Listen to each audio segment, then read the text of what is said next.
Pues gracias, Pablo, por tu presentación y por la invitación a participar en vuestro canal. Y para mí pues es un placer y un honor pues tener esta ocasión de hablar del tema propuesto, ¿no? La psicología positiva, que bien se merece casi el prefijo de crítica de la psicología positiva, ¿no? Para no presentar las cosas pues de forma ingenua, ¿no? Como a veces pues ocurre, ¿no? En la psicología, ¿no? Y efectivamente, pues como bien has recordado y nos sirve casi como también como aniversario de 10 años, ¿no? Ese primer artículo que yo he hecho crítico de la psicología positiva y que he titulado de esa manera un tanto provocativa, pero con sentido temático, pues magia simpática, ¿no? Y efectivamente, pues a mí como psicólogo y profesor, ¿no? De psicología, pues no puedo quedar indiferente ante las novedades que ocurren dentro de la psicología, ¿no? Y una de las mayores novedades que se dio pues desde principios del siglo XX, casi coincidiendo con el comienzo de este nuevo siglo, a partir del 2000, pues fue la psicología positiva. Y bueno, y en cierta manera pues irrumpió de una forma pues muy notable y yo quise ver pues qué novedades estaba trayendo, después de ser yo ya entonces un veterano de la psicología, pues ver si efectivamente pues había algo que yo debiera saber, incorporar en mis conocimientos y en mis programas y contar a mis estudiantes en fin, y adoptar pues para mí patrimonio de conocimientos, ¿no? Y entonces estudié, bueno, pues a fondo la literatura de la psicología positiva y casi me vi obligado, bueno, obligado finalmente, ¿no? Porque así fue el resultado, a escribir un artículo crítico, ¿no? Y realmente fue digamos, muy crítico en el sentido de que no era una crítica a un aspecto u otro, sino era una crítica pues de fondo, ¿no?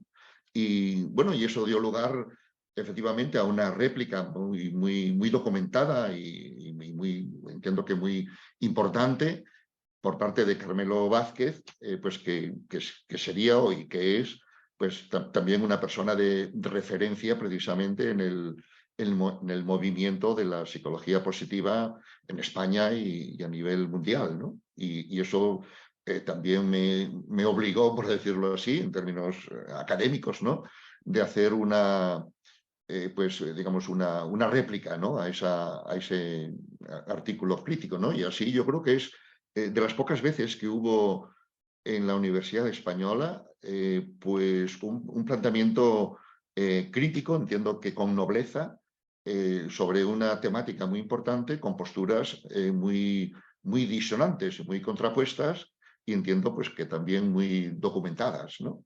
Y bueno, pues ese es el fin, los antecedentes, ¿no? Que yo tengo con la psicología positiva. Eso me llevó a juntarme con otros colegas que también eran críticos de la psicología positiva en diversos aspectos, y es como escribimos ese libro pues que has citado, ¿no? Pues la vida real en tiempos de la felicidad, crítica a la psicología e ideología positiva, ¿no? Ese libro, el título ya, digamos, ya avanza, pues que a pesar de la psicología positiva, ¿no? Que está interesada en la felicidad, pues parece ser que la vida real en tiempos de la felicidad sigue siendo muy real, por decirlo así, ¿no? Y que no parece la vida real compadecerse mucho con el movimiento de la psicología positiva, que supuestamente nos enseñaría a ser felices, y el que no fuera feliz pues sería porque o todavía no conoce la psicología positiva que le ayudaría a serlo, o es porque no quiere ser feliz, ¿no? Y efectivamente, pues la vida real tiene muy poco que ver pues, con lo que se promueve, digamos, por este movimiento, ¿no? Que es tan importante en la psicología, ¿no? Y el subtítulo del libro pues también apunta pues a aspectos de nuestra perspectiva, ¿no? Una crítica a la psicología positiva, está dicho, pero también a la ideología positiva. Y entonces ahí hemos dado un paso para señalar que la psicología positiva, que forma parte de un movimiento dentro de la psicología, puede que tenga más de ideología que propiamente de una ciencia fundada o de un saber que derivara pues, de la investigación básica o de conocimientos que ahora cristalizaran, ¿no? Y esa era la posición que sosteníamos pues ahí, ¿no? Y bueno, pues, en fin, estas son mis primeras palabras antes de empezar a hablar, ¿no? Para decirlo de alguna manera, ¿no? Y entonces empiezo por reconocer, efectivamente, que la psicología positiva es uno de los mayores movimientos o corrientes que han surgido en la psicología pues, en los últimos 20, 25 años, ¿no? Habría que recordar otros, ¿no? Para no ver o quedarnos con que la psicología positiva, por decirlo así, es el recomienzo o la refundación de la psicología y es el movimiento pues al que debiéramos adherirnos, ¿no? Si queremos estar, digamos, a la última, ¿no? Dentro de la psicología, ¿no? En estos últimos tiempos, ¿no? En estas dos o tres últimas décadas, han surgido otros movimientos muy importantes, ¿no? Pues como es, por ejemplo, la neurociencia cognitiva, que también fue objeto por mi parte de observaciones críticas en la medida en que la neurociencia pues parecía venir a reducir los fenómenos psicológicos a procesos neuronales y que el conocimiento del cerebro pues sustituiría o refundamentaría los conocimientos psicológicos. Ese ha sido pues, uno de los movimientos más importantes pues, en los últimos años de la psicología, ¿no? Que ha conmovido bastante también nuestro campo. Otro movimiento es el de la psicología evolucionista, la psicología evolutiva o evolucionista, que heredó de alguna manera pues, todo el bagaje de la sociobiología de los años de 1980, donde ahora todo lo psicológico se trata de ver en la perspectiva pues, de la evolución, ¿no? de la adaptación, ¿no? Pues, evolutivamente dada, etcétera. Luego ha surgido la psicología cognitiva 4E, ¿no? Que trata de reconcebirse la psicología cognitiva de su aspecto dualista, representacional, pues incorporando la corporalidad, la vinculación con el mundo, lo enactivo, ¿no? Que, como dicen, ¿no? Digamos, la acción conductual y entender la psicología, la mente, si acaso, como extendida en el mundo y no como algo interior, ¿no? Y otro gran movimiento pues, es la psicología conductual contextual, ¿no? De la que ha derivado, por ejemplo, pues, las terapias contextuales, la terapia de aceptación y compromiso como la más emblemática, ¿no? Y dentro de este contexto está también la psicología positiva, ¿no? Y por lo tanto la psicología positiva es un movimiento más muy importante dentro de otros movimientos relativamente novedosos que se han dado dentro de la psicología. Y en el contexto de todos estos movimientos, yo creo que la psicología positiva es el que menos aportaciones está trayendo, el que menos novedades está suponiendo para el campo de la psicología, el movimiento que en realidad pues trae menos cosas nuevas positivas, ¿no? Que debieran incorporarse pues, en los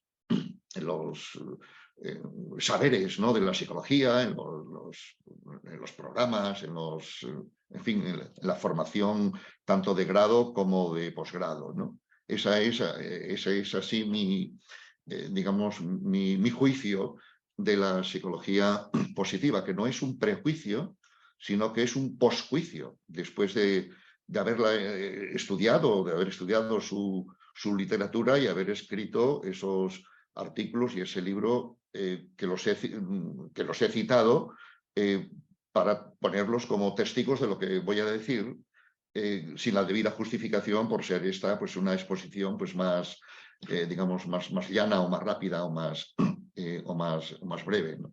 Entonces, todos esos movimientos a los que yo me he acercado y también me he situado en relación con ellos, el de la psicología positiva seguramente es el más frívolo y pues no sé, el más quizás hasta nefasto, ¿no? Para la propia psicología, ¿no? Bueno, no estaría yo diciendo con esto que la psicología positiva no tenga sus verdades, no tenga sus aportaciones positivas, no estoy negando esto, pero sí utilizaré de nuevo la fórmula pues muy conocida, ¿no? De acuerdo con en fin, un quiasmo ya famoso, que lo bueno de la psicología positiva no es nuevo y lo nuevo de la psicología positiva no es bueno, ¿no? Como para que efectivamente quedemos impresionados como un nuevo movimiento que tengamos que aprender y demás, ¿no? Bueno, lo bueno de la psicología positiva pues puede estar efectivamente en hablar del florecimiento, del desarrollo de potencialidades, de la resiliencia, ¿no? Por utilizar pues, también un término muy al uso, del aprendizaje a partir del trauma, de la importancia de la amistad, de la importancia de las cosas positivas, ¿no? Como no, las cosas positivas, las experiencias, los recuerdos positivos, como no, por tautología, son positivos y demás, ¿no? Entonces, todo esto de lo que habla la psicología positiva, pues es bueno, pero esto no es nuevo. Todo esto estaba dado en la tradición de la filosofía, perdón, de la psicología y también de la filosofía, antes de que la psicología positiva se haya convertido en el año 2000 pues en ese movimiento tan importante al que me estoy refiriendo, ¿no? Todas esas cosas positivas de las que se ha apropiado, casi podríamos decir, la psicología positiva y las que exhibe hoy día como aspectos de su haber, pues no son nuevos, sino que los encontramos en la psicología tradicional, como por ejemplo la psicología humanista, la psicología del aprendizaje, la psicología existencial, y bueno, y en la psicología pues, experimental y académica, pues que no se identifica a lo mejor con ningún movimiento, ¿no? Así que las cosas buenas, por decirlo así, que asumimos de la psicología positiva, pues no son nuevas, ¿no? Y es importante, al menos en mi perspectiva, enfatizar esto, porque las nuevas generaciones de estudiantes, por ejemplo, pues pueden fácilmente quedar seducidos, ¿no? Por la psicología positiva, porque forma parte, como insinuaba antes, de la ideología de nuestro tiempo, y por lo tanto la psicología positiva, todos estos aspectos positivos de las emociones, de las experiencias, pues está muy en sintonía con nuestro mundo cotidiano. Y entonces las nuevas generaciones pueden encontrar en la psicología digamos, estos aspectos que les van a sonar bien y que puede llevarles a pensar que la psicología positiva es el alfa y omega, el principio y el fin de la psicología.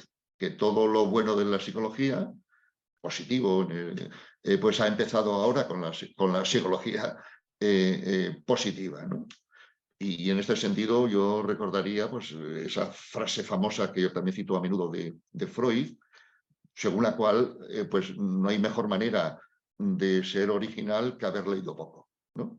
Entonces, como las nuevas generaciones no leen, la bibliografía que los profesores pongan en el programa, etcétera, pues no se convierte digamos, en lecturas, pues pueden quedar pues los estudiantes pues envueltos en una psicología que les suena bien por razones atmosféricas, por razones ideológicas, ¿no? Y lo que tiene de nuevo la psicología positiva, pues es lo que no es bueno, ¿no? Y lo que tiene de nuevo es un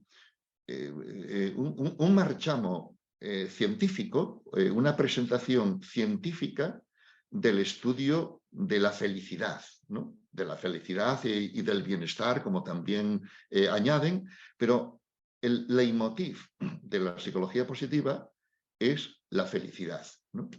Y entonces se presenta así la psicología positiva como la ciencia de la felicidad, ¿no? Y la felicidad, desde luego, es un tema de siglos, de 25 siglos desde los griegos para acá, pero la psicología positiva adopta la perspectiva de que es ahora, con ella, a partir del año 2000 o así, cuando la felicidad entra en el terreno de la ciencia, ¿no? Y que lo que hasta ahora se sabía de la felicidad era cosa de literatos, de filósofos, era cosa de la religión, digamos, nada científico, nada que nos importara pues, a los psicólogos, que queremos ser científicos y todo eso, ¿no? Entonces, cuando uno examina, que es lo que yo he hecho en esos artículos y también en ese libro citado, cuando uno examina la investigación científica de la que hace alarde la psicología positiva, pues se observa que es una ciencia ciertamente pues muy endeble, ¿no? Plagada de tautologías, de estudios correlacionales, donde se correlacionan, donde se encuentran correlaciones entre aspectos que ya estaban relacionados de entrada, donde se encuentran relaciones, como no, entre el bienestar, la satisfacción y lo que llaman la felicidad, cuando son todos esos aspectos, si quieres, variables, que forman parte ya del mismo campo, ¿no? Cuando se hacen estudios experimentales y entonces se infunde un pensamiento positivo o una actitud pues neutral o incluso negativa, pesimista, ¿no? con alguna carga emocional, etcétera, digamos, que no se identificaría como positiva, pues esos estudios pues son unos estudios que son muy endebles, que tienden a confirmar lo que está ya implícito en el propio contexto del estudio, ¿no? Entonces, el propio contexto del estudio para estudiar el bienestar y la felicidad induce a los participantes en esas investigaciones a valorar en términos positivos aquello que les ha ocurrido, ¿no? Y entonces, de nuevo, se ve que las investigaciones, tanto correlacionales como experimentales, de la psicología positiva, pues en el mejor de los casos son endebles, son tautologías, son autoevidencia, son conocimientos que se conocen a priori, ¿no? Pues por los conocimientos que se tuvieran de la psicología, por conocimientos casi pues digamos, del sentido común, ¿no? Y en este sentido a mí me ha llevado a identificar ese marchamo científico de la psicología positiva como un ejemplo más bien de cientificismo, ¿no? Y entonces, utilizando criterios de filosofía de la ciencia, pues como están en los artículos citados y en el libro, los criterios de cientificismo de la filósofa Hahn, por ejemplo, Hahn, en los distintos criterios de cientificismo, la psicología positiva puntúa muy alto.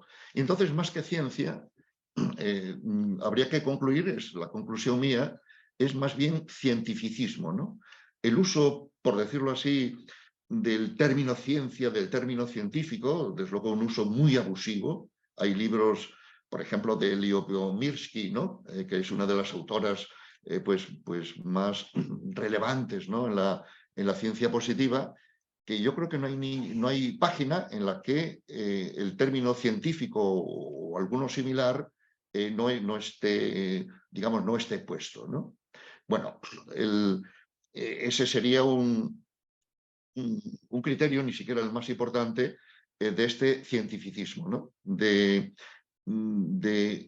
El uso abusivo del término ciencia como justificación de lo que la psicología positiva ofrece, y el uso de una metodología que es una metodología muy endeble, pues de correlaciones, de estudios que se autoconfirman así solos con hipótesis, digamos, muy poco desafiantes, etcétera, etcétera, y que va, de alguna manera, pues consolidando y mostrándose como una ciencia, pero que no resiste pues digamos, el mínimo análisis del rigor de esa metodología.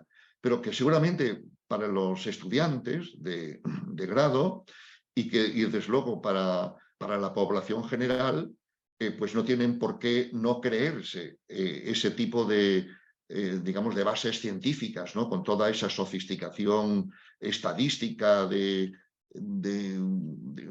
no sé, de presentación de datos, etcétera, ¿no? Y seríamos precisamente pues los psicólogos científicos, académicos, los que tenemos la obligación de reparar si realmente estamos en presencia de una ciencia de la felicidad o esto es pues es una especie de casi de pseudociencia, diría yo, ¿no? O en todo caso lo que estoy diciendo es de cientificismo, ¿no? Y demás, ¿no? Y justamente este cientificismo le sirve a la psicología positiva para desvincularse de la tradición, ¿no? La tradición hasta la psicología positiva pues no habría estudiado la felicidad de forma científica, ¿no? Y así, por ejemplo, la psicología positiva trata de establecer una desvinculación, una separación de la psicología humanista, que es la que habría estudiado muchos conceptos que la psicología positiva adopta, entre ellos la felicidad, el bienestar, la resiliencia, el florecimiento y todo eso, ¿no?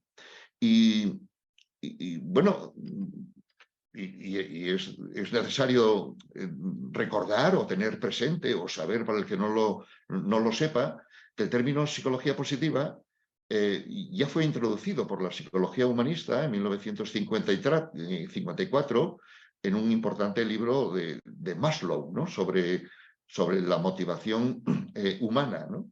De manera que la psicología positiva es en realidad una variante, una extensión de la psicología humanista, de la que tratan de separarse, presentándose la psicología positiva como muy científica, cuando es en realidad cientificista, y presentando la psicología humanista como el contraejemplo de ciencia. cuando seguramente todos esos aspectos buenos, positivos de la psicología positiva, pues los encontramos precisamente en la psicología humanista, ¿no? Y esta psicología positiva, a pesar de eso, ¿no? A pesar de su marchamo científico, sin tener una ciencia sólida de base como se da a entender, pues ha tenido también mucha pregnancia en la psicología popular, ¿no? Y bueno, pues de la gente, ¿no? Los usuarios de la psicología y la gente que está interesada en la psicología, pues seguramente en lo que más se interesa o de lo que más supuestamente sabe, pues es de la psicología positiva, de la felicidad, de la resiliencia, del florecimiento, de que uno puede ser feliz con tal de utilizar tales estrategias, etcétera. Y esa pregnancia que ha tenido en la psicología popular, pues no está justificada pues porque efectivamente se esté dando aquí una transferencia de conocimiento científico aplicable pues a la sociedad. Pero a la sociedad le resulta muy cercano porque la psicología positiva, en mi opinión, viene a ser una ideología, una ciencia psicológica que se corresponde con la ideología del neoliberalismo, del subjetivismo, del consumismo, bueno, pues eso, de todo lo positivo. La sociedad del consumo neoliberal en la que estamos no quiere saber nada de los problemas, de los malestares, de la infelicidad, sino de que todos son felices y que esa felicidad pues se logra con las comodidades, con los bienes, con las cosas que se consumen, y desde luego ahora habría una ciencia que viene a ayudar en esa dirección. Y es en ese sentido pues que yo diría que la psicología positiva digamos, tiene más de ideología que propiamente de conocimientos científicos pues eso que no tienen solidez, ¿no? Como para pensar en ello, ¿no? Y si revisamos cómo la psicología positiva ayuda a la gente a ser feliz, a conseguir la felicidad, ¿no? Pues en un contexto terapéutico, por ejemplo, ¿no? Que a mí me ha interesado también por mi propia trayectoria, tanto académica como profesional. Me interesé en la psicología positiva, pues con miras a ver si efectivamente hay nuevas técnicas bueno, que se sumen o que sean mejores que las técnicas clínicas tradicionales para ayudar a la gente, ¿no?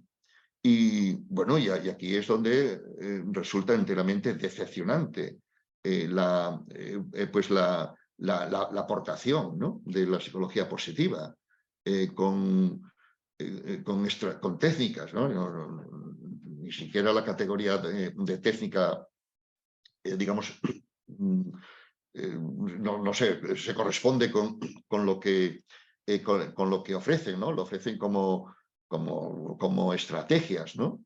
La estrategia de recordar cosas positivas, ¿no? La estrategia del agradecimiento, la estrategia de mandar cartas de agradecimiento a personas que uno haya conocido, etcétera, ¿no?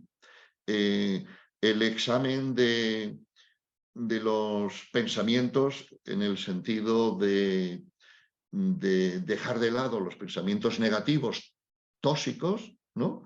Y en su lugar, adoptar los pensamientos positivos, como si los pensamientos positivos arreglaran tus problemas de la vida y al adoptarlos, tú empezarás a ser feliz, ¿no? Y entonces, ciertamente, las estrategias que ofrece la psicología positiva pues son enteramente decepcionantes, ¿no? Y que se acomodan más pues casi a esta lógica, digamos, no sé, casi del mercado, ¿no? De estar satisfecho con las cosas por eso, porque se supone que son buenas, o ver el lado bueno de las cosas, etcétera, ¿no? Y bueno, y en esta línea, pues la psicología positiva yo creo que ha sido nefasta también en dividir a la psicología en dos, ¿no?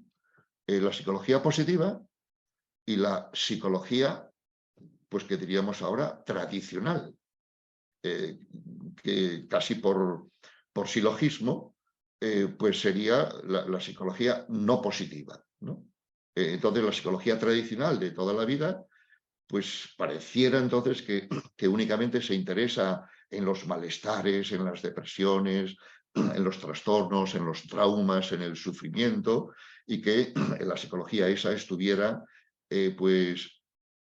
hurgando y echando leña al fuego de los aspectos negativos de las personas, ¿no? Y que sería hora entonces de que la psicología se centrara en lo positivo. Y así se ha dividido a la psicología pues en dos. El que no sea de la psicología positiva pues vendría casi a ser alguien que profesa o que se interesa en lo negativo de la vida humana, y sería una psicología pues negativa, ¿no? Centrada en el sufrimiento, como si el psicólogo estuviera interesado en fomentar el sufrimiento, ¿no? No conozco absolutamente ningún enfoque de la psicología ni ningún psicólogo que no esté interesado en el bienestar humano, ¿no?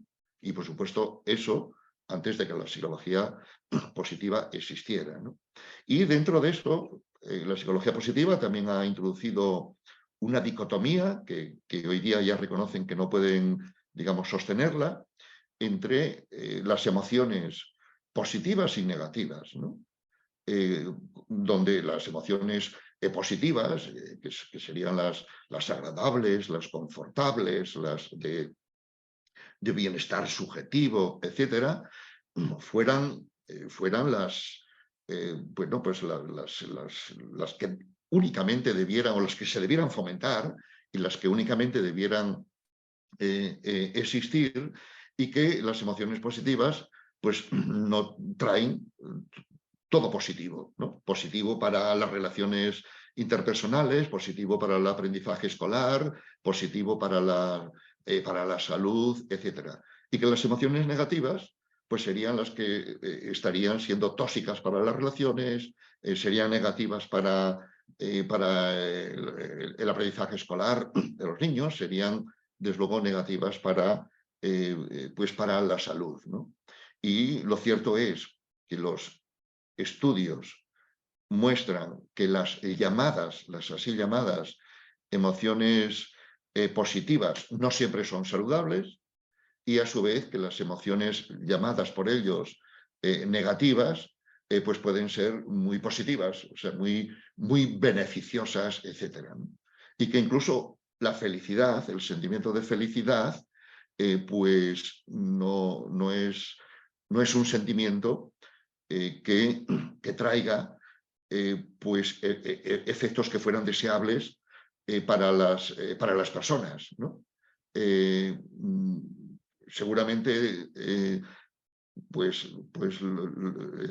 sentimientos que no estén marcados por la felicidad, incluyendo, si quieres, la tristeza o la melancolía, pueden servir más a las personas para ayudar a otras personas, para entender a otras personas y para mejorar ellas mismas, que propiamente el sentimiento de felicidad, que si tienes felicidad, ¿qué otras cosas necesitas? ¿Qué puedes esperar de una persona que es feliz, o un niño que sea feliz? Posiblemente sea más ingenuo pues que otro niño que esté atento a las cosas que ocurren y que no esté pendiente de lo feliz que es, y que esté espabilado pues acerca de eso de cómo son las cosas, las relaciones en los juegos y demás, ¿no? Y dicho esto, pues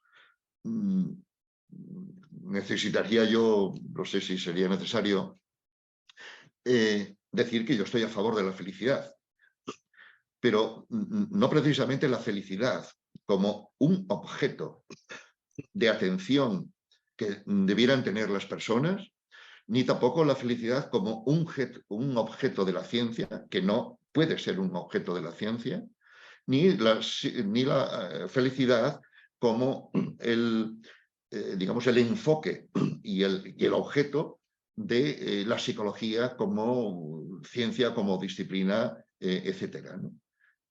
Pues aquí tendríamos que hablar de la paradoja de la felicidad, que basta que tomes la felicidad como centro y objetivo, pues fácilmente te lleva a la infelicidad y el malestar. Seguramente hay otras cosas más importantes en la vida que perseguir la felicidad, como es dedicarte a proyectos vitales y a los asuntos que den sentido, que den dirección y significado a tu vida, que la búsqueda de la felicidad no es algo universal que persigan todos los seres humanos, ni que se haya dado en todas las culturas, ni muchísimo menos, ¿no? Y que seguramente para muchas personas el sentimiento de felicidad, que no se sabe lo que es, ¿no? Porque para cada persona sería algo distinto y aún dentro de una persona distinto en las diferentes ocasiones, pero alguien que podría tener en un momento dado un sentimiento de felicidad, pues podría, no sería el primero que lo dice, alguien, ¿no? Pues que puede suponer entonces que esa persona está estancada, está apalancada, está digamos, sin estímulos, sin horizontes, sin cosas relevantes que hacer en la vida, ¿no? Para algunas personas, no sé, por ejemplo, bueno, por citar a Freud, ¿no? Que lo dijo alguna vez, y por citar a Martha Nussbaum, una filósofa actual, cuando se sienten muy felices, ven que, digamos, que no están haciendo, digamos, lo necesario, ¿no? Que necesitan, de nuevo, pues implicarse, activarse, etcétera, ¿no? Entonces, no podríamos venerar la felicidad como un objeto de la ciencia, ni como un objetivo que las personas, digamos, debieran tener, ¿no? Y dentro de esto yo estoy a favor de la felicidad, pero no como algo que haya que perseguir, sino como algo pues que surge al hilo de cómo te vaya, digamos, la vida, entendiendo que la vida pues es muy plural, ¿no? Muy cambiante en las experiencias y en los avatares con los que tú te encuentras, ¿no? Y estar pendiente de la felicidad pues es algo pues típico de una sociedad como la nuestra, neoliberal, del consumo, y que la psicología positiva pues digamos, ha contribuido a eso, ¿no? Como ideología que es, ¿no? Y entonces así en fin, para una primera presentación, pues yo lo dejo aquí y bueno, pues ya me gustaría quedar entonces ahora a las preguntas, objeciones y comentarios en fin, que surjan. Muchas gracias, Marino.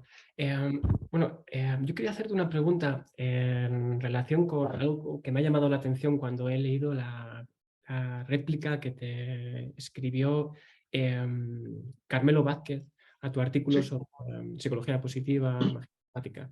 Y es que me llamó la atención que uno de los autores que considera o describe como simpatizantes o espectadores interesados en psicología positiva es Stephen Hayes.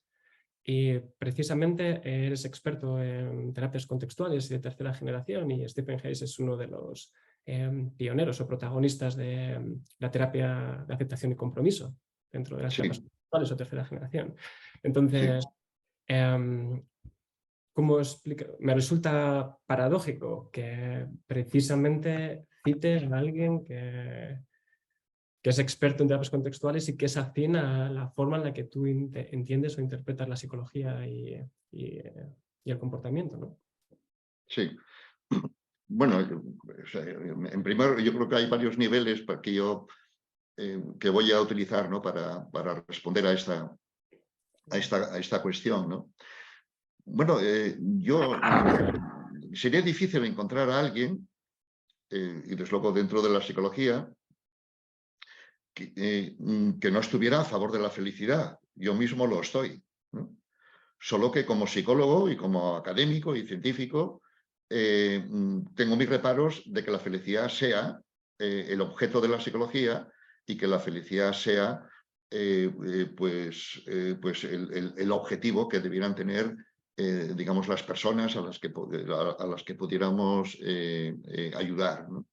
Entonces eso por un lado. Por otro lado, la felicidad, tal como nos viene dada, desde luego en el contexto de la psicología positiva, es algo, voy a decirlo de una forma muy tópica, es algo típicamente americano, ¿no? Como es la psicología positiva, que está entroncada dentro de la tradición americana secular de siglos, ¿no? Y secular también en el sentido, bueno, de ir distanciándose de la religión, está vinculada con lo que se llama el pensamiento positivo, ¿no? Del siglo XIX, etcétera, de cuya tradición del pensamiento positivo resulta la psicología humanista, la de Rogers, Maslow y demás. Y entonces, como un epígono de esa tradición americana, surge la psicología positiva. Y entonces, dentro del contexto americano, incluyendo ahora a Steve Hayes, pues está también esa atmósfera, por decirlo así, pues influyendo en ya no digo en su persona, que sería lo que menos nos interesa, sino en su también concepción de la psicología, ¿no? Hay una frase famosa que siempre se hace igual, que yo la he citado varias veces, ¿no? Bueno, que ya viene de Nietzsche, ¿no? De finales del siglo XIX, ¿no? El tema de la felicidad pues surgió pues casi en el siglo XVIII y XIX y desde luego continuó pues así hasta nuestros días, ¿no? Y dijo Nietzsche que eso de la felicidad era cosa de los ingleses, ¿no? Y se estaba refiriendo Nietzsche a los utilitaristas, a Johann Stuart Mill, a Benjamin Bentham y demás. Pues bien, hoy día la felicidad es cosa de los americanos, ¿no? Yo en alguno de esos estudios cito una periodista inglesa, Whitman, afincada en Estados Unidos durante ya muchos años, y efectivamente le llama la atención la locura que tienen los americanos por la felicidad, ¿no?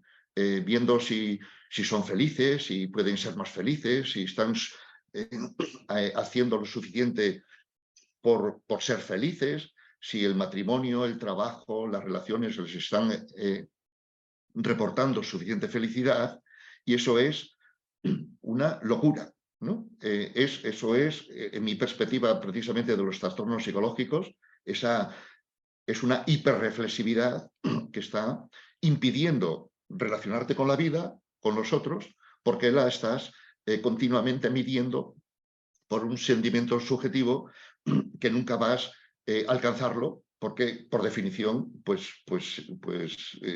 es inalcanzable, ¿no? Viene ya en la Constitución o la Declaración de Independencia americana el derecho a buscar la felicidad, ¿no? Y donde el quiz está en buscar y nunca encontrar, y entonces ahí tienes a los individuos buscando la felicidad y entre tanto contribuyendo pues efectivamente al negocio, pues a la prosperidad, al capitalismo y ahí. Y en ese contexto también está Hayes, ¿no? Entonces, dentro de esto ahora, Hayes como fundador, como autor, como referente, precisamente de otro de los grandes movimientos dentro de la psicología que surge pues, en los últimos 25 años, ¿no? Uno de los que he citado y que arranca de la década de 1990 y que luego se ha llamado terapias contextuales o terapias de tercera generación en 2004, por lo tanto una cosa reciente. Pues Hayes, como fundador de un movimiento muy importante dentro de la psicología, que se llama la ciencia conductual contextual, y en fin, cuyo aspecto aplicado más conocido es la terapia de aceptación y compromiso, pues ahí Hayes no está tomando precisamente la felicidad, digamos, como el objeto y el objetivo digamos, de ese enfoque, pero tampoco la está excluyendo, como yo creo que no hay nadie efectivamente que esté luchando contra la felicidad.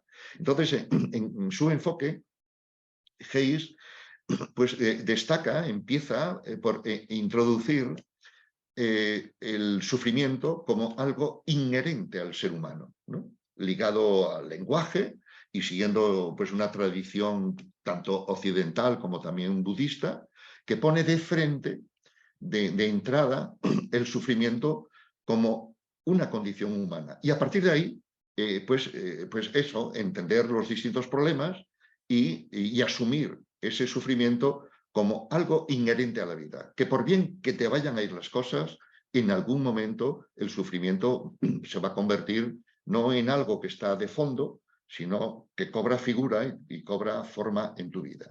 Y en esto sí que se diferencia de la psicología positiva, que te pone, por decirlo así, la felicidad y lo positivo de frente, como si el sufrimiento fuera pues algo, no sé, algo secundario, y lo que es peor, como si el sufrimiento fuera algo atajable con técnicas, con estrategias, con pensamiento positivo, con una especie de magia simpática. De manera que pensar en positivo atrae cosas positivas, que es el término de magia simpática que yo tomé de la antropología, ¿no? Que era pues también un pensamiento, digamos, de sociedades llamadas primitivas, ¿no? por tener ese pensamiento cuasi mágico, ¿no? Entonces, como si pensar en positivo trajera cambios en el mundo, cosas positivas para ti. Y Hayes, ciertamente, ahí no está, ¿no? Entonces, lo que hace Hayes es partir del sufrimiento y adoptar la noción de aceptación para aquello que no se puede cambiar. Y entonces, en vez de luchar contra lo que no puedes cambiar, pues aceptarlo, ¿no? Pero donde la aceptación aquí no es una no acción, no es pasividad, sino es un cambio, por decirlo así. Es un cambio radical, cambiar el contexto en el que tú tienes el sufrimiento. Si tú luchas contra tus voces, contra tus penas, contra tu tristeza, contra tus memorias que preferirías no tener, tienes dos problemas, ¿no? Esa experiencia y a su vez esa lucha que como efecto paradójico te trae más de lo mismo. Entonces, si tú adoptas la aceptación, pues entonces ya tienes mucho cambiado, ¿no? Y luego está el compromiso, efectivamente, pues de los valores, ¿no? Comprometerte en algo que sea más importante que meramente, a lo mejor, las experiencias desconfortantes con las que estarías luchando, ¿no? Así que estas son las capas como yo respondo a esta observación que me has hecho, ¿no? Una gran diferencia, pareciera más que en ese caso, en la terapia de compromiso, más bien la felicidad sería un subproducto, ¿no? De ser capaz de aceptar, no resignarse, pero aceptar partes dolorosas o aversivas de las experiencias del día a día y mantener un compromiso con algo que mantenga o dé el sentido a la vida, ¿no? Es un Sí, no, sí. no tiene ese toque hedónico que parece que mantiene la psicología positiva, de mantener una acumulación de experiencias placenteras Sí. constantes o periódicas. Una gran diferencia, claro. Sí, sí, es una gran diferencia, ¿no? Lo que sea la felicidad, que no se sabe lo que es, porque para cada uno es una cosa y para uno mismo es una cosa diferente según digamos, tus circunstancias, pues lo que sea la felicidad, como bien apuntas, sería un subproducto de cómo te van las cosas. Resultante efectivamente pues, de cómo te van las cosas. Y si te van muy bien las cosas, no necesitas ni siquiera pensar en la felicidad. De manera que si estás pensando mucho en la felicidad, o hay una época como la nuestra, en que la felicidad se ha convertido en un centro de atención y de preocupación, es señal de que algo anda mal en la sociedad, ¿no? Digamos, la condición ideal sería, efectivamente, que tú estás en una situación en la vida, estás, digamos, en una fiesta y no te estás ni dando cuenta de lo feliz que eres, ¿no? Si te das cuenta de lo feliz que eres, yo creo que ya estás restando, por decirlo así, tu implicación e involucración en el mundo, ¿no? Y si acaso en el juicio final, o si acaso, quiero decir, un día que uno tenga para la contemplación o para revisarse a sí mismo, pues a lo mejor podría efectivamente, qué buena época fue aquella de estudiante o aquella relación o cuando estaba no sé dónde, ¿no? Yo creo que la felicidad debiera, cuando se hace relevante para uno, debiera ser algo retrospectivo, más que algo prospectivo que tú buscaras, que es ahí cuando estás perdido. Sí, desde luego una visión mucho menos hedonista, ¿no? Que la que parece que está extendida en la psicología positiva. Muy bien, tenemos otra pregunta de Marc, precisamente. ¿En qué medida las críticas que acabas de exponer a la psicología positiva serían también aplicables al mindfulness, que también está acaparando ahora mismo pues, un gran número de investigaciones en psicoterapia? Bueno, sí, pero yo creo que el mindfulness es también otro tema del día, ¿no? Bueno, y ciertamente pues serían aplicables. Digamos, aplicables, yo creo que enteramente, ¿no? Mindfulness, pues nada, se ha implantado así también casi como una religión secular, ¿no? de nuestro tiempo, que también es, bueno, pues digamos, muy americana de origen, ¿no? De cómo el budismo fue allí entendido pues en su día por el movimiento hippie, o bueno, en fin, ya viene de una larga tradición, y cómo luego se instaló pues en contextos clínicos para el estrés y cómo de ahí pues digamos se ha extendido, bueno, pues no sé, como los gases en un espacio, ¿no? Que lo paran copando todo, ¿no?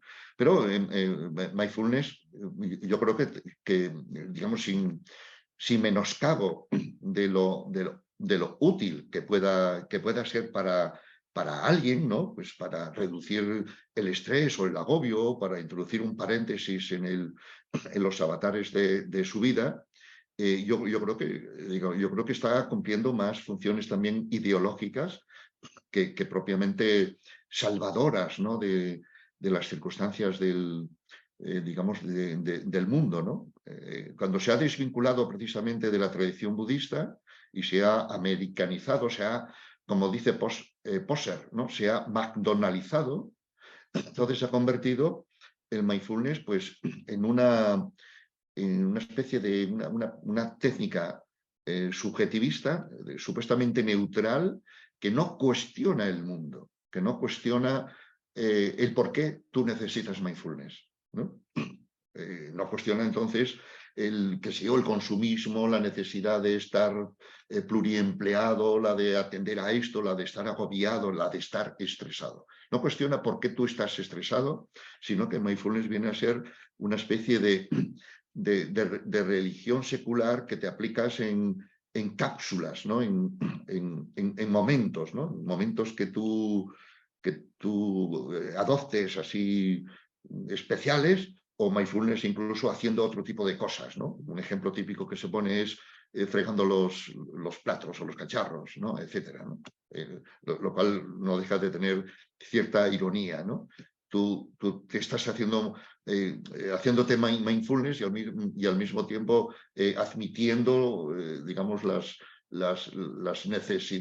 exigencias de la vida real sin cambiar nada nada del mundo, ¿no? Y el mindfulness, yo creo que por añadidura, todavía, digamos, aspectos críticos que yo añadiría, además de aplicarlo las críticas de la psicología positiva, es que incurre también en un presentismo, ¿no? Que es también algo muy no sé, al día, al orden, ¿no? de los tiempos, ¿no? El presentismo, digamos, el aquí y ahora, ¿no? Que es una forma también de falsificar nuestra vida, que está ligada, está situada naturalmente en un presente sobre un pasado que está abocando hacia un futuro, no ya solo el futuro inmediato de los segundos, minutos, digamos, a continuación de la práctica de mindfulness, sino a un futuro digamos, de mañana, de pasado, sobre un horizonte. Tú estás hipotecado, por decirlo así. Tienes una hipoteca, digamos, de 20 años. Entonces tú estás haciendo mindfulness ahora, introduciendo una especie de presentismo. Pero la realidad de la vida te está llevando, y tú estás, quieras o no, enlazado con aspectos que trascienden el presente, ¿no? Y en ese sentido el presentismo yo creo que también está cumpliendo una función ideológica bueno, pues de supuestamente neutralizar las condiciones en las que estás sumido de la vida y crearte una especie de, digamos, de paraíso de salvación y de paraíso momentáneo en las exigencias, en la esclavitud, en la autoesclavitud en la que tú estás en la vida, ¿no? Es una especie de salvación aquí y ahora. Por eso también hablamos de religión secular, ¿no? Las religiones tradicionales te salvaban más allá del mundo. Y una religión secular como esta te está salvando, digamos, en unos cuantos minutos, pero tú estás en el infierno del mundo, que es el que no, en el que no estás, digamos, reparando, ¿no? En fin, la respuesta es que las críticas que yo hago a la psicología positiva serían extensibles también, yo creo que a mindfulness, y que añadiría pues este aspecto secular y de presentismo, pues que, en fin, que igual tiene más funciones ideológicas que propiamente saludables, ¿no? Sin menoscabo de que proporcione pues un bienestar momentáneo, ¿no? En el momento que sea, ¿no? Gracias. Bien, ahora me gustaría ampliar un poco el foco y abordar otras temáticas que en tu trayectoria también han sido controvertidas y que no has esquivado y que has tratado en otras obras. Por ejemplo, en el libro La invención de los trastornos mentales, un libro muy provocativo también, muy sugerente, o Más Aristóteles y menos Concerta sobre el TDAH.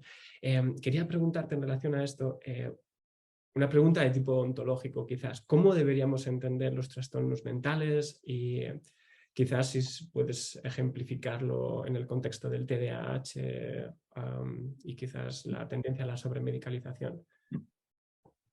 Sí, pues bueno, pues los llamados trastornos mentales o trastornos psicológicos o problemas psicológicos, ¿no? Por utilizar un término así, pues más suave, ¿no? Más neutral, ¿no? Etcétera. Digamos, pues son reales, ¿no? O sea, cuando nosotros hemos hablado ahí de la invención de los trastornos reales, ahí invención no está por decir ficción, ¿no? Por decir algo así como no real, ¿no? Sino invención pues como realidad. Todo lo humano es invención, todo, absolutamente. Las ciudades, los coches, la escritura probablemente sea la invención humana que más ha influido en todas las otras invenciones, ¿no? Todo lo humano es invención en este sentido digamos, de construcción cultural, ¿no? Eso no quiere decir que algo sea una invención que no sea real, ¿no? Y la cuestión es ver cuál es su realidad, cómo se ha hecho real.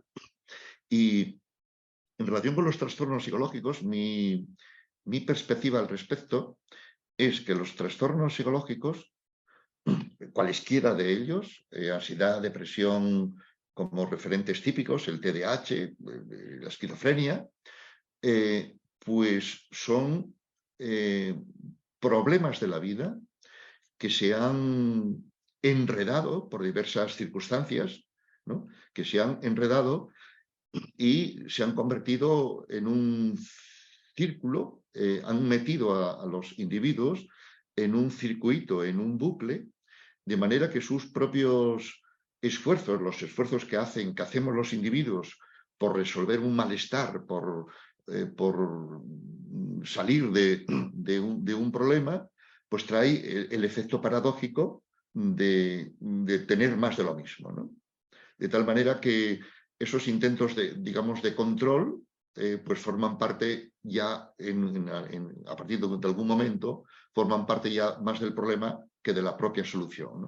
Las soluciones intentadas pasan a acabar de definir un problema, ¿no? Entonces, un problema psicológico sería ya una situación en la que uno ha entrado, ¿no? Ciertas circunstancias de la vida, adversidades, han llevado a una persona a unos esfuerzos, a unas reacciones que no le han resultado eficaces o exitosas y que lo han metido en un bucle, como decía, ¿no? Y en este sentido yo recupero de la tradición fenomenológica y casi también del sentido común el término situación, ¿no? Un problema psicológico es una situación vital en la que uno ha entrado y que constituye pues ya un bucle de intentos fracasados de solución que ya necesita efectivamente una ayuda externa, un profesional, pues para bien, analizar ese propio bucle y ver la manera de salir de ello, ¿no? Y según esta perspectiva, los trastornos psicológicos, la depresión, por ejemplo, pues no estaría ni dentro de uno ni fuera de uno, sino que sería uno el que estaría dentro de una situación que se ha configurado por circunstancias de la vida que le han ocurrido a uno, pérdidas, conflictos, fracasos, etcétera, y reacciones de uno a esas circunstancias de la vida que también son fracasadas. Pues acaso por tu propia historia, porque te desbordan esas circunstancias, pues desbordan las acciones que tú podrías llevar a cabo. El caso es que tú has entrado en una, digamos, en una situación. Y la noción de situación yo la invoco para deshacer y distanciarme del término de enfermedad como algo anómalo, una avería interna dentro de uno. Los problemas psicológicos no estarían dentro de uno, sino que es uno el que está dentro de un mundo que se le ha vuelto, digamos, de revés, enrevesado, ¿no? Yo el término trastorno, que traduce del inglés disorder, ¿no? Y que en principio pues, es un mejor término que enfermedad, pues es también un falso amigo, ¿no? Porque sugiere también digamos, una enfermedad de la que no se conocen aún pues las causas orgánicas o lo que sea, ¿no? Pero yo trato de explotar en español el término trastorno, pues destacando los dos términos de la palabra, ¿no? Para destacar pues que hay algo en la vida que se ha tornado, que se ha vuelto de revés, que es una adversidad en la que tú estás y que efectivamente trastorna tu vida, trastoca tu vida, ¿no? Y en esa perspectiva yo entiendo efectivamente los trastornos mentales como situaciones vitales que se han enrevesado y se han constituido en un, digamos, en un bucle.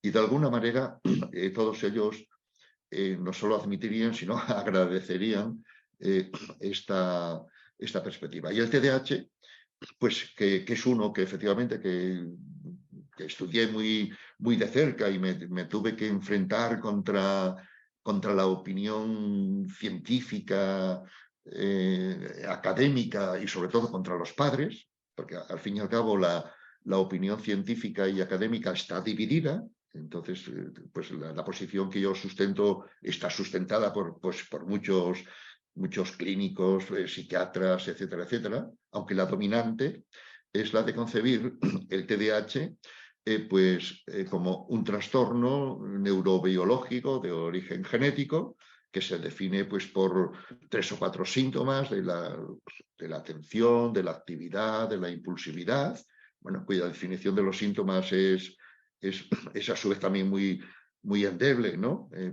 A menudo el niño no atiende, ¿no? Ciertamente no atiende a lo que quiere el profesor o quiere el padre o la madre, pero en el videojuego atiende, digamos, con una atención sin ningún problema, etcétera, ¿no?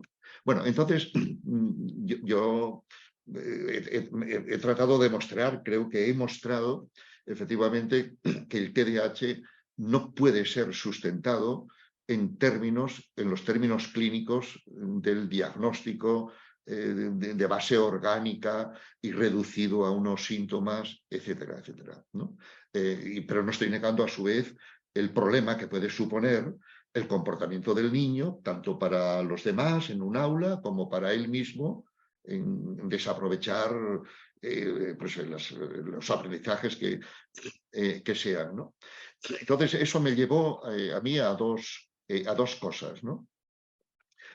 Bueno, a 3 cosas en realidad, ¿no?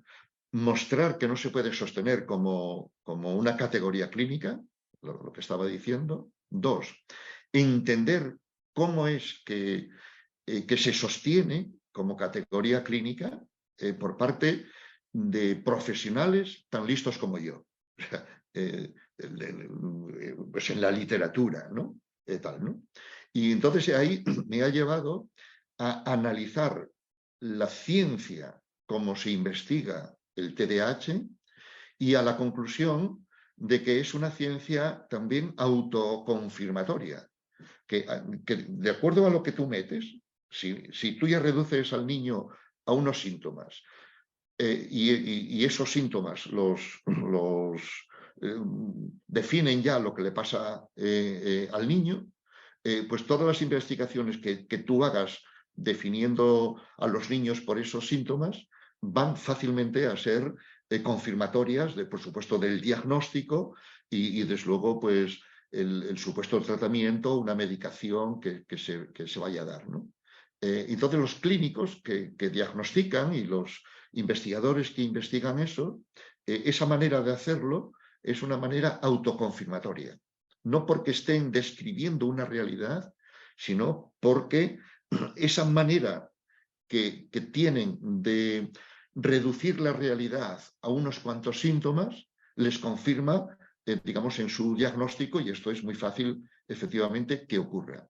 Y la tercera cosa es ofrecer una alternativa completamente distinta a este enfoque biomédico, ¿no?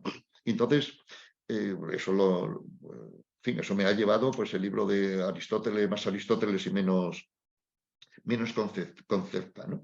Entonces, entender lo que se llama el TDAH en la perspectiva de un modo de ser en el mundo, ¿no? De un estilo de personalidad, por decirlo también de otro modo, ¿no? Según el cual, según ese modo de ser del mundo, según ese estilo de personalidad, efectivamente todas las personas, empezando ya por los niños, somos diferentes en cuanto a nuestra motilidad, en cuanto a nuestra vitalidad. Y entonces, efectivamente, pues en psicología evolutiva hay muchos estudios que hablan de la la motilidad, de las diferencias individuales, temperamentales incluso si quieres, en cuanto a la vitalidad, de manera que nos diferenciamos efectivamente en la vitalidad, en la manera de relacionarnos con las cosas, etcétera, etcétera. Entonces, todo lo que sea de lo que sale el TDAH es de un estilo o modo de ser en el mundo del cual van a seleccionar 3 aspectos que son problemáticos para la escuela, dejando fuera otra cantidad de aspectos que quedan ya fuera del foco del niño, porque el niño queda reducido a unos síntomas, y dejan fuera otros aspectos como serían precisamente la vitalidad, la curiosidad, la inquietud, otros aspectos enteramente, digamos, valorables, etcétera, ¿no? Entonces, nada quita que dentro de ese estilo de personalidad haya aspectos comportamentales que sean problemáticos. Pero algo que sea problemático no es una enfermedad. Algo que sea problemático es efectivamente un problema comportamental, un problema relacional, y entonces para ayudar al niño y por supuesto a la escuela y a la familia, pues tienes que empezar por el entorno escolar y el entorno familiar para crear digamos, un contexto pues que facilite los aprendizajes que el niño no ha logrado por las razones que sean, que se acepte también esa manera de ser pues como una, según la cual todos somos diferentes también en diversos aspectos, y que incluso se potencien otros aspectos del niño que usualmente quedan fuera, digamos, de foco, ¿no? Y entonces, a partir de ahí desarrollo, efectivamente, pues una manera de reconcebir el TDAH sin patologizarlo, sin dejar de reconocer el problema que implica y situando la explicación en el modo de ser y en el contexto familiar y social, que es ahí donde tendrían que haber las modificaciones necesarias, efectivamente, pues para mejorar el aspecto problemático que tenga el niño. Claro. Otra de las características centrales de la investigación actual, ya sea en TDA, otros trastornos e incluso dentro de la psicología positiva también, es el interés en estudiar el cerebro y en concreto en el uso o abuso, quería preguntarte al respecto, de neuroimágenes, ¿no? Ese interés por estudiar qué es lo que ocurre en el cerebro mientras estamos comportándonos en personas con o sin problemas en determinadas circunstancias. ¿Has utilizado con frecuencia el término cerebrocentrismo? ¿Podrías explicarlo? Sí, pues bueno, pues el cerebrocentrismo es también otro, digamos, otro fenómeno de nuestra época que tiene, bueno, que tiene su origen y su contexto, ¿no? Tiene su origen en el auge que la neurociencia ha tenido pues a partir sobre todo de la década de 1990 y de ahí en adelante, ¿no? Pues no sé si fue la década de 1990, la década del cerebro, ¿no? Por ejemplo, ¿no? Sí. Entonces, el auge de la neurociencia, pues ha convertido la neurociencia en la ciencia estrella, ¿no? De referencia, ¿no? Y una ciencia, pues que vendría a explicar pues todos los fenómenos humanos, ¿no? Aquellos fenómenos humanos que estudiaban las distintas disciplinas de las humanas, de las ciencias humanas y de las humanidades, ¿no? La ética, la filosofía y por supuesto la psicología y la psiquiatría, quedaron convertidas en neurociencias, ¿no? Neuroética, neuro todo. Y así hemos observado que el prefijo neuro se aplicó prácticamente a todo, dándole un prestigio a digamos, a esas disciplinas o a esas ciencias, ¿no? Entonces, el origen está en ese auge de la neurociencia que ha deslumbrado a pues a otras ciencias digamos, incluyendo la psicología. Y el contexto en el que tiene éxito ese auge de la neurociencia, ¿no? Como la neurociencia ha dado lugar al cerebrocentrismo, pues el contexto es, de nuevo, el de una sociedad en la que trata de naturalizar los problemas de la sociedad, convirtiéndolos en fenómenos naturales, dados entonces en el cerebro. El TDAH es un ejemplo típico, digamos, de esta naturalización. Problemas que puedan tener los niños en los contextos escolares, por las normativas, etcétera, etcétera, en las que están los niños, pues se explican por supuestos desequilibrios neuroquímicos que estarían en el cerebro del niño. Así la sociedad queda a salvo, los padres quedan encantados de que no tiene nada que ver con ellos, etcétera, ¿no? Pues el cerebrocentrismo viene a responder a esta, de nuevo, ideología que trata de naturalizar los problemas que genera la sociedad, convirtiéndolos en fenómenos cerebrales y, por lo tanto, sin que nadie sea responsable de nada. El cerebro y los genes son o vienen a ser el culpable perfecto para atribuir o explicar problemas que habría que analizar y entender en términos de la vida, en términos del contexto, ¿no? Y el cerebrocentrismo, entonces, es esa tendencia a explicar los fenómenos humanos, no solo los problemas psicológicos, sino casi cualquier otro fenómeno humano, en términos del cerebro, como si el cerebro fuera no sé, la sede o el sitio donde buscar las causas de los comportamientos, de las acciones humanas, ¿no? Yo he titulado un libro que, pues precisamente así, ¿no? El mito del cerebro creador. Como si el cerebro fuera el creador de las capacidades humanas, de la ética, de la filosofía, del pensamiento y, desde luego, también de los comportamientos problemáticos, ¿no? Y el cerebro no es creador ni causante de nada, en realidad, ¿no? En fin, de todas estas actividades, ¿no? El cerebro es un órgano mediador, facilitador de los comportamientos que necesitan los organismos a resultas de las exigencias del ambiente y a resultas, naturalmente, de la historia del propio organismo con ese ambiente, ¿no? Entonces, una tecnología muy, muy seductora como son las neuroimágenes, pues ha venido precisamente eso, a seducir el entendimiento, el razonamiento, dando a entender que la actividad concomitante del cerebro es la causa de las acciones en las que está implicado el organismo, ¿no? Y, desde luego, siempre que uno hace algo, incluyendo masticar chicle, el cerebro está activado de alguna manera, ¿no?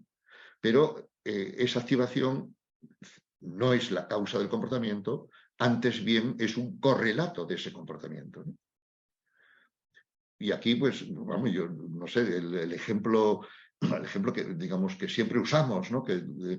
Y que es muy conocido por parte de todo el mundo y que, vamos, plasma o epitomiza muy bien este argumento, pues es el famoso estudio de los taxistas de Londres, ¿no? Como bien sabes, ¿no? Pues efectivamente, ser taxista en Londres por las exigencias del examen y de la propia actividad de conocer y recorrer las calles, pues da lugar a que un área del hipocampo esté aumentada, más activada y aumentada en los taxistas de Londres, ¿no? Y a nadie se le ocurriría pensar que ese área del hipocampo aumentada sea la causa de ser taxista en Londres. De hecho, es la consecuencia precisamente de ser taxista, porque el cerebro es mediador, no creador, etcétera, ¿no? Y entonces, si eso lo vemos claro en relación con los taxistas de Londres, pues habría que verlo también claro en relación con los niños con TDAH, en relación con todos los demás fenómenos que tienen sus correlatos neuronales, porque si no los tuvieran, estarías muerto. Genial.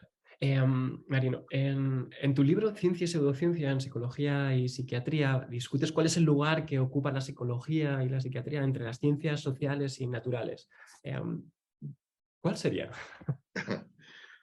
Bueno, yo parto, vamos, o hay que partir, ¿no? De que la psicología es una ciencia problemática, es un conocimiento científico, una disciplina, una ciencia, vamos a decirlo, una ciencia humana, una ciencia problemática porque, digamos, siempre está entre medias de las ciencias naturales, de la biología, o en particular de la neurofisiología, y de las ciencias sociales, aquellas que estudian la sociedad, la cultura, etcétera, ¿no? Entonces es una ciencia limítrofe entre dos campos, pues que uno son la neurobiología, si quieres, y otro es el de la ciencia, el de la sociedad, ¿no? Y es muy fácil que en este campo, en el medio, pues fácilmente la psicología se reduzca, digamos, más bien a por un lado o por otro, ¿no? Y la tendencia, de acuerdo con el auge de la neurociencia, pues es reducirlo al cerebro, y ahí tenemos el cerebrocentrismo y ese gran interés que tienen hasta los estudiantes de psicología, seguramente también por su complejo, por los prejuicios con los que van a estudiar psicología, pues les lleva a reconocer en la neurociencia, pues algo así, la explicación de los fenómenos, ¿no?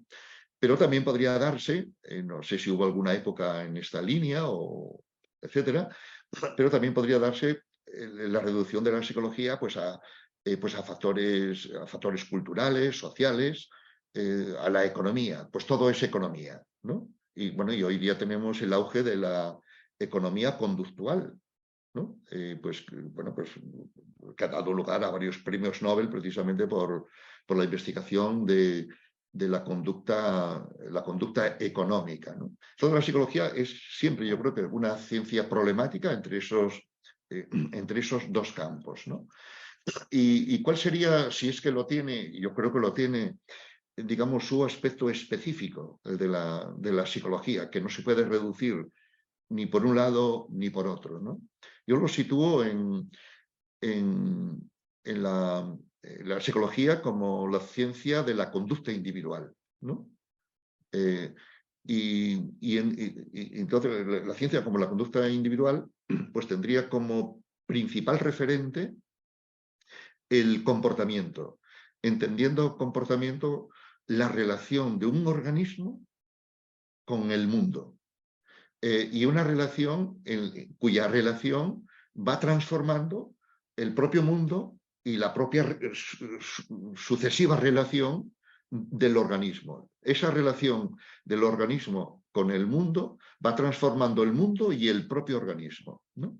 Entonces, dentro de esta trivialidad, yo quiero destacar que el referente que la psicología tendría tres referentes, ¿no?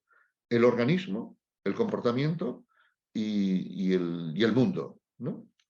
Y por el lado del organismo, lo que quiero destacar de esta trivialidad es decir que la unidad de referencia es el organismo, no un órgano del organismo, que sería típicamente el cerebro, ¿no? El cerebro sería un órgano del organismo y el organismo es un todo, es una totalidad orgánica, organismo ya lo sugiere el término, un organismo que está situado en un medio. No existe organismo sin un medio en el que vive, en el que ha evolucionado o en el que vive, ¿no? Entonces es el organismo como un todo el que tiene los comportamientos característicos de ese organismo en relación con un contexto, con un mundo. Los seres humanos, por decirlo así en términos de Ortega, no tenemos ambiente, ¿no? Que sería por hablar del ambiente natural, sino que tenemos mundo. O sea, un mundo que ya está hecho por los individuos anteriores y que es un mundo ya, si quieres, digamos, artificial, digamos, no natural. Estamos hablando de las ciudades y de las tecnologías, etcétera.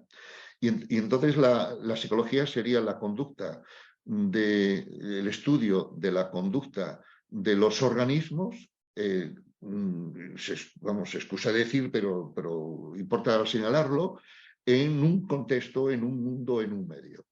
Y la conducta entonces es la relación del organismo con el medio, una relación comportamental que modifica el mundo y a resultas de cuyas modificaciones se modifica el propio organismo, incluyendo el cerebro.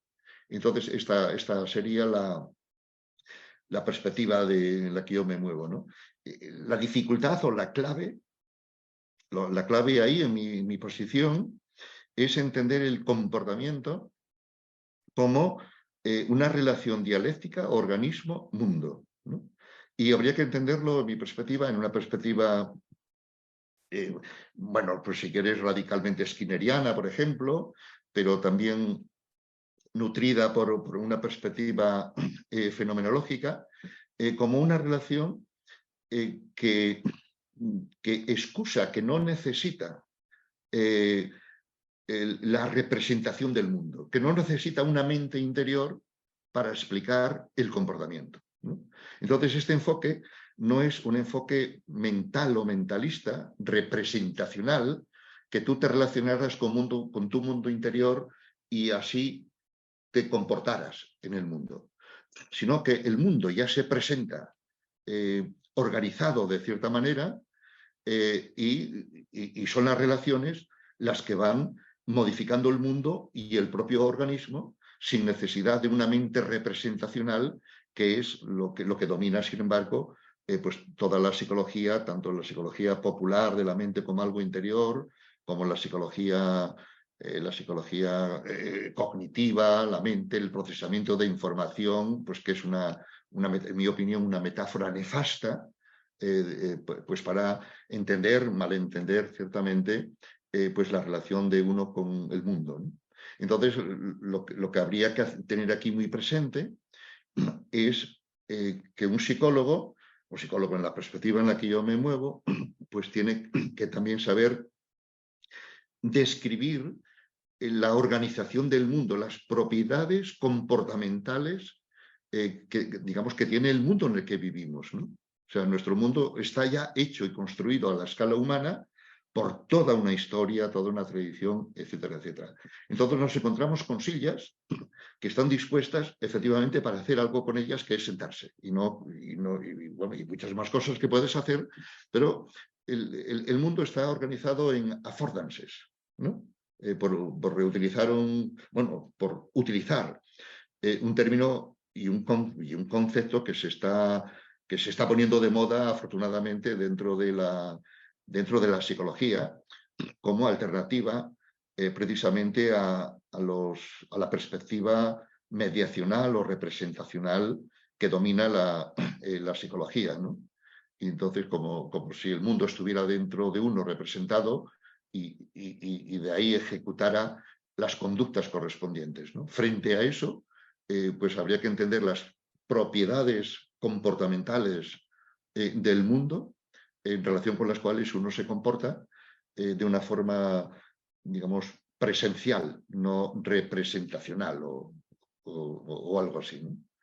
Y por aquí, o sea que más allá de algo en lo que podríamos estar fácilmente de acuerdo, así los psicólogos, no digo tú, o sea, no digo, hablando, no sé, pues los estudiantes de psicología, etcétera, pues que la psicología es la ciencia del comportamiento del ser humano, un organismo, el ser humano en relación con el mundo. Todo esto parecen obviedades, ¿no? Pero más allá de esas obviedades, está ahora no incurrir en reduccionismos, ni en mentalismos, ni algo así. Y entonces ya sería algo más sofisticado que meramente eso obvio de, pues eso, de estudiar el comportamiento de un sujeto en relación naturalmente con las circunstancias a las cuales está sujeto, de alguna manera, ¿no?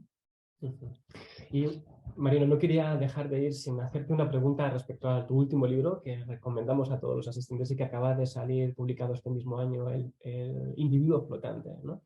Donde analizas un poco el impacto que tiene el contexto alrededor del uso o abuso de redes sociales y cómo afecta a nuestro comportamiento. ¿Podrías darnos algún insight sobre el individuo flotante? Sí. Bueno, sí, pues efectivamente ese libro, bueno, que se titula El individuo flotante y el subtítulo es La muchedumbre solitaria en tiempos de las redes sociales, pues básicamente estudia el impacto de las redes sociales en los usuarios más empedernidos, que suelen ser, pues, seguramente los jóvenes, ¿no? Y ese impacto, pues, tiene digamos, dos efectos especialmente notables, ¿no? Uno es que incrementa los malestares psicológicos que ya venían creciendo, ¿no? desde antes de las redes sociales, y que a partir de 2012, que es cuando las redes sociales se generalizan, pues empiezan a haber más depresiones, más ansiedad, más conductas autolesivas, más trastornos de la alimentación que antes, y eso lo mueve, lo exacerba precisamente digamos, el uso abusivo de las redes sociales, ¿no? Y otro efecto nocivo pues son trastornos directamente ligados a las redes sociales, ¿no? Como son el famoso FOMO, ¿no? El fear of missing out, ¿no? El miedo a perderse algo, la adicción comportamental que implica el móvil y lo que se llama la selfitis, ¿no? La selfitis, pues es la manía de hacerse selfies, ¿no? Uno de cuyos aspectos más dramático es que la gente que se hace muchos selfies, etcétera, pues se identifica más con sus selfies filtrados que con su aspecto, digamos, real, ¿no? Al extremo, pues de que se va al cirujano plástico con tu selfie preferido para modificar tu propia cara, ¿no? Y entonces este impacto de las redes sociales yo lo quiero situar en una perspectiva también histórica y destaco pues cómo las redes sociales vienen a ser una tecnología que lleva al extremo el individualismo y el subjetivismo que ya venía de antes, ¿no? Y el selfies junto con el Satisfyer seguramente son los artilugios que epitomizan ese individualismo al que me estoy refiriendo, ¿no? Y finalmente, yo eso lo quiero situar también en un contexto más amplio del individuo, del tipo de individuo que generan las sociedades actuales, que es el que yo llamo individuo flotante, que tiene que ver mucho con el individuo líquido, sociedad líquida y todo eso. Y rápidamente el individuo flotante pues es un tipo de individuo que se da, que arrojan, por decirlo así, las sociedades modernas, abiertas y plurales, que ofrecen muchas maneras de ser, pero pocas con las que uno pudiera engranarse, ¿no? De manera que fácilmente pues uno queda desengranado de proyectos vitales, no porque no existan, sino porque existen tantos que pueden ser comparables, intercambiables unos por otros, pueden ser precarios, ¿no? Y en este sentido, el individuo flotante alude también pues, a ligereza, a levedad del ser, a flexibilidad y demás, lo cual puede ser también adaptativo en una sociedad pues muy cambiante y muy ligera, etcétera, ¿no? Pero esa ligereza y esa levedad del ser supone que no hay nada sólido en lo que tú ancles, digamos, tu vida. Entonces fácilmente se convierte en una insoportable levedad del ser, ¿no? Y entonces esta situación de flotación es una que está en la base, efectivamente, de trastornos psicológicos, desde luego está en la base de la soledad, pero la soledad seguramente también habría que verla como la fuente de una diversidad de malestares psicológicos que requieren la psicoterapia, ¿no? Y entonces el individuo flotante también explica el auge que la psicoterapia está teniendo pues en nuestros días, ¿no? Dos cosas explicaría el individuo flotante. Por un lado, el surgimiento de la psicoterapia ya a principios del siglo XX de mano del psicoanálisis, ¿no? Como el psicoanálisis, sin ser especialmente científico, sin embargo, sirve a mucha gente para, pues eso, para encontrar sentido a la vida o algo así, y desde luego explica ese auge que la psicoterapia está teniendo en los últimos 3 o 4 años, pues que da lugar efectivamente a pensar que la gente necesita psicoterapia más que medicación y que la psicoterapia es seguramente digamos, el contexto en el que mejor se pueden entender y atender los problemas que tiene la gente digamos, de flotación, ¿no? De falta de sentido, de significado y de dirección en la vida, ¿no? Así que por aquí van las cosas de este libro, ¿no?